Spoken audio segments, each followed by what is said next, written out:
Shalom, pemirsa yang diberkati Tuhan, bertemu kembali dalam seri pelajaran Sekolah Sabat. Sebelumnya mari kita berdoa terlebih dahulu.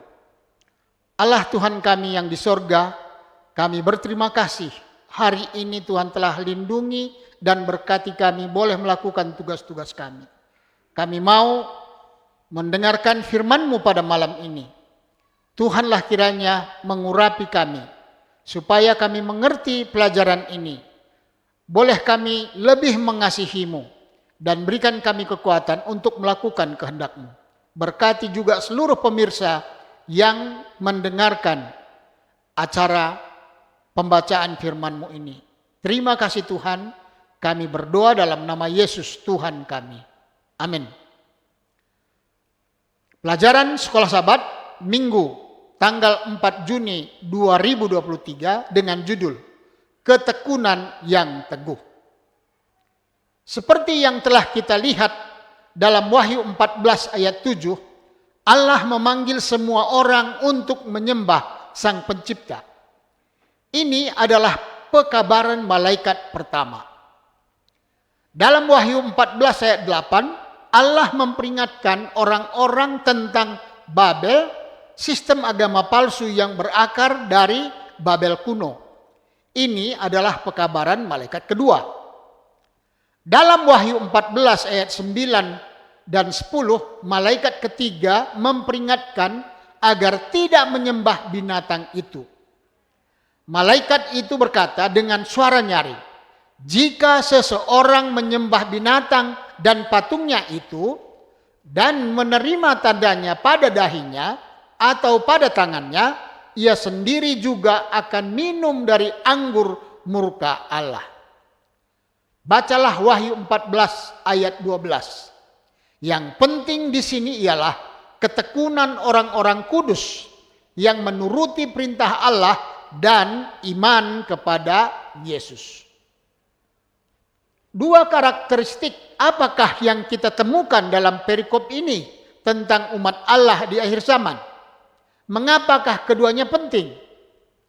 Kata Yunani untuk ketekunan adalah hupomone, yang lebih baik diterjemahkan ketekunan yang teguh. Tuhan akan memiliki umat akhir zaman yang setia kepadanya dalam menghadapi tentangan dan penganiayaan yang sengit. Melalui kasih karunia-Nya, mereka berdiri dengan ketekunan yang teguh, menjalani hidup yang berpusat pada Tuhan, dipenuhi kasih, karunia, dan taat.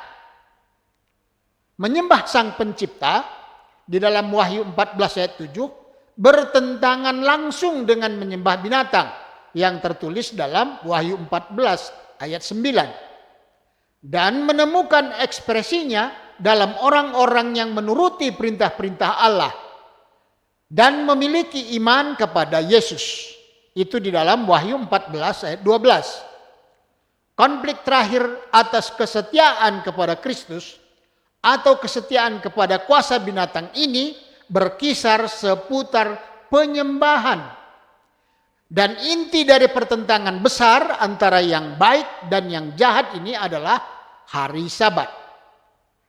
Bacalah Roma 8 ayat 1 sampai 4, Efesus 2 ayat 8 sampai 10 dan Kolose 1 ayat 29. Roma 8 ayat 1 sampai 4. Demikianlah sekarang tidak ada penghukuman bagi mereka yang ada di dalam Kristus Yesus. Ayat 2, Roh yang memberi hidup telah memerdekakan kamu dalam Kristus dari hukum dosa dan hukum maut. Ayat 3, sebab apa yang tidak mungkin dilakukan hukum Taurat karena tak berdaya oleh daging telah dilakukan oleh Allah.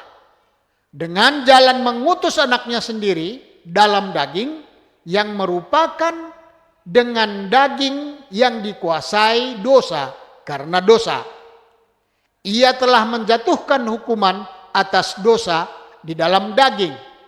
Ayat 4, supaya tuntutan hukum Taurat digenapi di dalam kita yang tidak hidup menurut daging, tetapi menurut roh.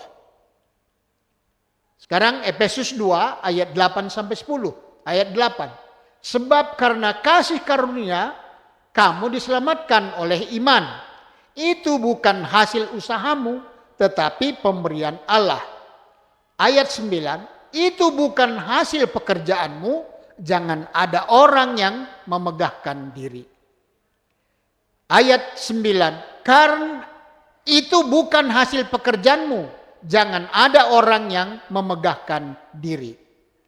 Ayat 10, karena kita ini buatan Allah, diciptakan dalam Kristus Yesus untuk melakukan pekerjaan baik yang dipersiapkan Allah sebelumnya. Ia mau supaya kita hidup di dalamnya.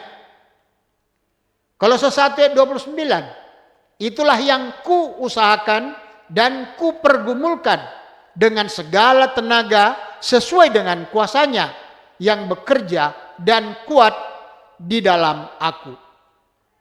Apakah yang bagian-bagian ini ajarkan kepada kita tentang hasil dari hidup oleh iman? Hidup oleh iman, kita menerima kasih karunia-Nya dan hidup kita diubahkan. Para pengikut juru selamat yang berkomitmen tidak hanya akan memiliki iman dalam Yesus. Mereka akan memiliki iman dari Yesus. Kualitas iman akhir zaman Yesus akan menjadi milik mereka. Dan mereka akan tetap setia bahkan sampai mati seperti yang Yesus lakukan. Seberapa setia Anda dalam hal-hal kecil? Apakah yang dapat dikatakan kepada Anda tentang bagaimana Anda nantinya ketika pencobaan yang sebenarnya datang? Lihat di Lukas 16 ayat 10. Barang siapa setia dalam perkara-perkara kecil, ia setia juga dalam perkara-perkara besar. Dan barang siapa tidak benar dalam perkara-perkara kecil, ia tidak benar juga dalam perkara-perkara besar. Tuhan memberkati. Kita sama-sama berdoa. Terima kasih Tuhan oleh karena kesempatan yang indah. Kami sudah membaca firman-Mu. Mengajak kami setia kepadamu dalam segala perkara, supaya dengan demikian Tuhan akan menuntun kami menghadapi perkara-perkara yang besar. Karena Tuhan akan memberikan kekuatan sehingga kami didapati setia sampai Tuhan datang. Terima kasih Tuhan, berkati jugalah seluruh pemirsa, supaya dengan demikian kami boleh menerima berkat-Mu, kekuatan daripadamu. Terpujilah nama-Mu Bapa, dalam nama Yesus kami berdoa. Amin.